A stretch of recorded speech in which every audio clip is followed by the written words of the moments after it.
परित्राण पाठातील करणे में सूत्र त्याचप्रमाणे महामंगल सूत्र घेतलेला आहे. भगवान बुद्धांना जो काही वर्षावास आहे, हा वर्षावास म्हणजेच काय आहे तर ज्या वेळेस भगवान बुद्धांचा कालखंड होता, त्या कालखंडामध्ये सर्व बौद्ध भिक्खू हे जास्त प्रमाणात असतात.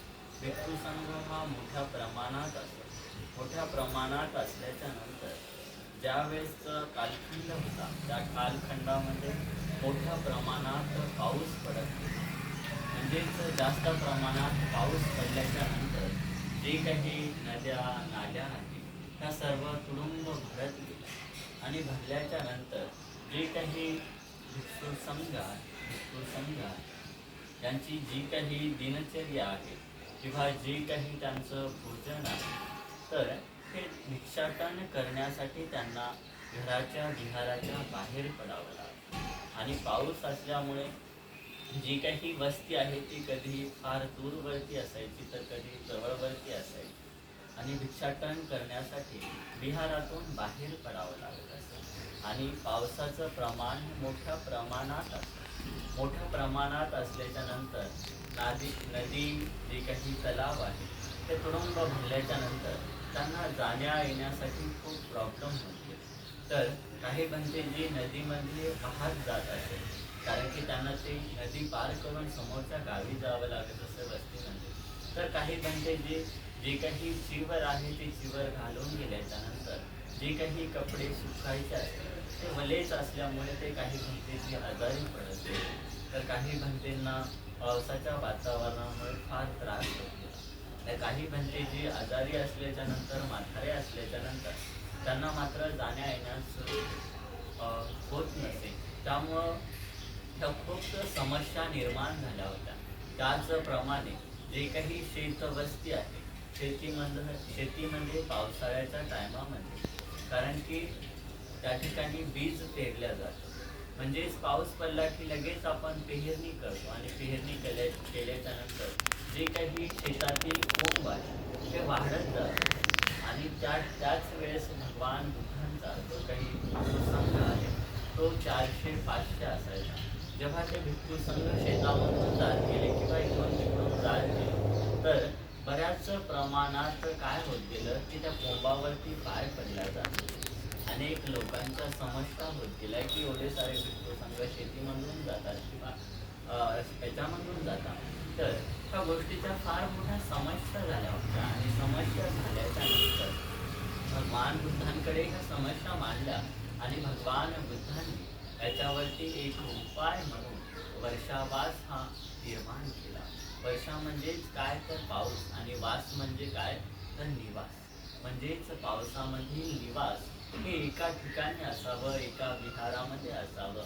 एकाच विहारामध्ये असून भिक्खू संघाने जो काही धम्म आहे त्या धम्माचा प्रचार प्रसार हा एका जाग्यावरती जाऊन करावा. म्हणून हा वर्षावास आपल्याला फार महत्त्वपूर्ण आहे. त्याचप्रमाणे वर्षावासाच्या कालखंडामध्ये जी काही वस्ती आहे, एखादी वस्ती असून त्या ठिकाणी जाऊन धम्माचा प्रचार प्रसार करणे, तिथल्या धम्म उपासकांना जागृत करणे व तोच वर्षावास त्या ठिकाणी झाल्याच्या नंतर वेगळ्या ठिकाणी जाऊन धम्माचा प्रचार प्रसार करणे. म्हणजेच भगवान बुद्धांनी जो काही वर्षावास आहे तो ह्या प्रमाणात निर्माण झालेला आहे किंवा त्याची निर्मिती या प्रमाणात झालेली आहे. आणि या वर्षावासाच्या कालखंडामध्ये एकाच ठिकाणी राहून जे काही शुद्धमय धम्माचं आचरण असेल, पवित्र असं आचरण असेल तर पवित्र असं आचरण या वर्षावासाच्या कालखंडामध्ये काटेकोरपणे केल्या जातं.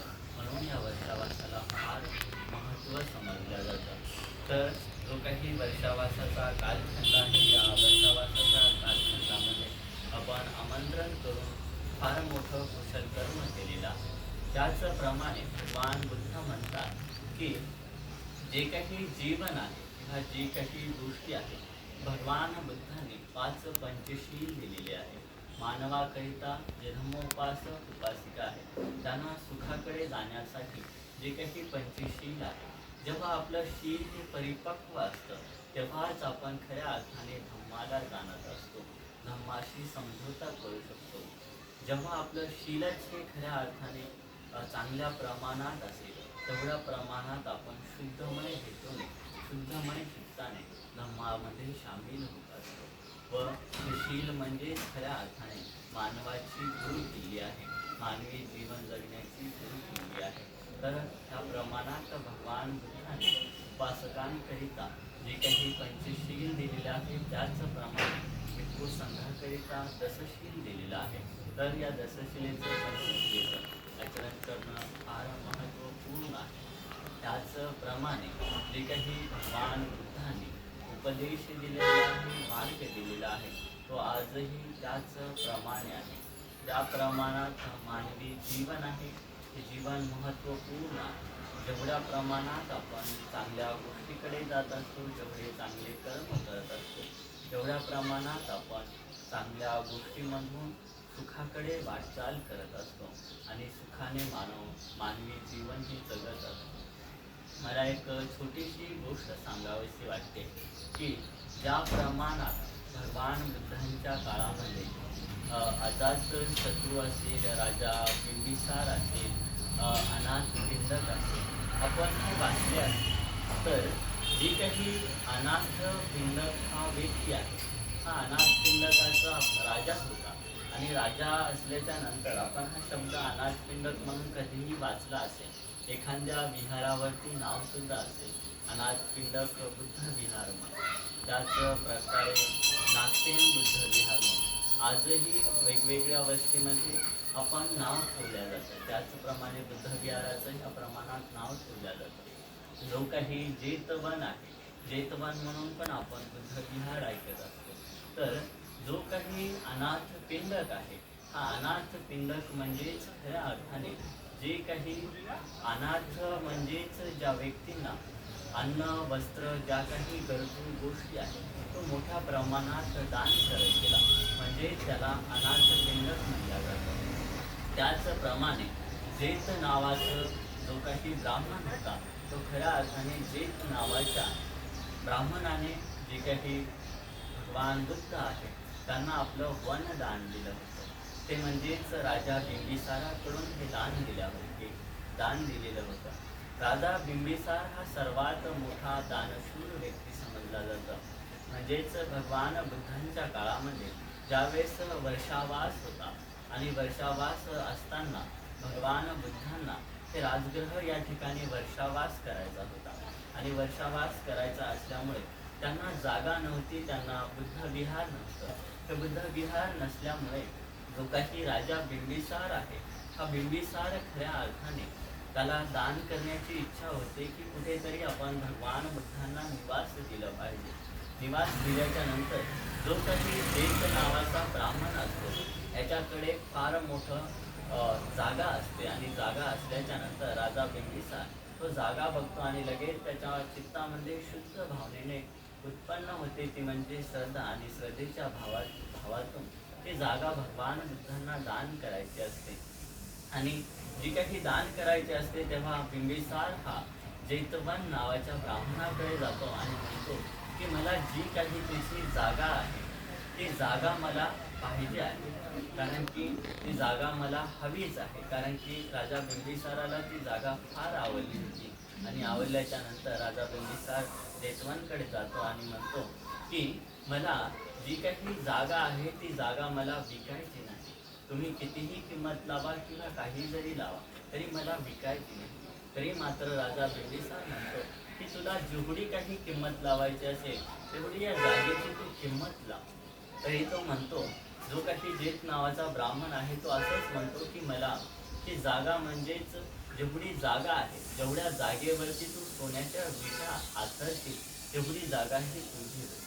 असं काहीतरी त्या बिंबिसाराला बोलून जातो.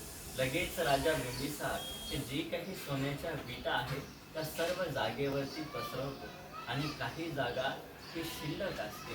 आणि शिल्लक असल्याच्या नंतर जो काही जेत नावाचा ब्राह्मण आहे तो अचंबित होतो, कारण की राजाने एवढ्या साऱ्या सोन्याच्या विटा आथरलेल्या आहेत, तर नक्कीच या जागेमध्ये काहीतरी मोठी संपत्ती आहे किंवा काहीतरी आहे. म्हणून तो जेतवन नावाचा ब्राह्मण राजा बिंबिसाराला म्हणतो की जे काही वरच्या गोष्टी आहेत, वरचं सोनं आहे तो मला देत आहे, पण याच्या खाली तर अजून मोठं सोनं तर नाही, त्याच्यामुळे तो एवढं सोनं आथरलेलं आहे. असं म्हणल्याच्या नंतर तो राजा बिंबिसार म्हणतो की अशा प्रकारचं काहीही नाही आहे. तर जी काही ती जागा आहे, ती जागा मला भगवान बुद्धांना दान करायची आहे.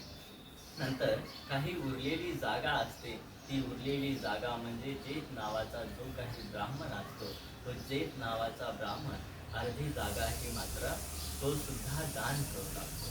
तो सुद्धा दान देण्याच्या श्रद्धेमध्ये असतो. तो सुद्धा दान पुण्य कर्म अर्जित करतो. म्हणजे जे काही दान आहे ते दान मात्र त्या ठिकाणी त्या वर्षावासाच्या कालखंडामध्ये दिलेलं आहे व तेच दान आजपर्यंत आपल्यापर्यंत आहे. म्हणजेच काय, राजा बिंबिसार असेल किंवा जेतवन नावाचा ब्राह्मण असेल, त्या दोघांचे आजही आपल्यापर्यंत नाव आहे. ते कशामुळे, तर त्यांनी शुद्ध कर्मातून, पवित्र कर्मातून भगवान बुद्धांना जे काही दान दिलेल्या गोष्टी आहेत त्या आजही आपल्यामध्ये आहेत. आजही आपण नेपाळ साईड गेलं, बुद्धगया गेलं, वाराणसी गेलं, त्या ठिकाणी आजही ज्या प्रमाणात ते शिलालेख आहे, आजही त्याच प्रमाणात सम्राट अशोकाने जी काही धर्मक्रांती करून त्या ठिकाणी जे काही काम केलेलं आहे ते आजही आपल्याला बघावंसं मिळत असतं.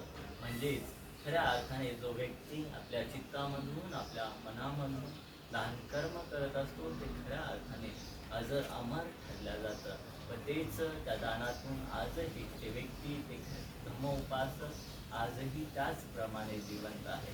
तर भगवान बुद्धांनी जो काही उपदेश दिला, मार्ग दिलेला आहे, खऱ्या अर्थाने जो समाजाची सेवा करत असतो तो फार मोठा कुशलकर्म समजल्या जातं व हेच कुशलकर्म आपण आपल्या जीवनामध्ये पार करत असतो.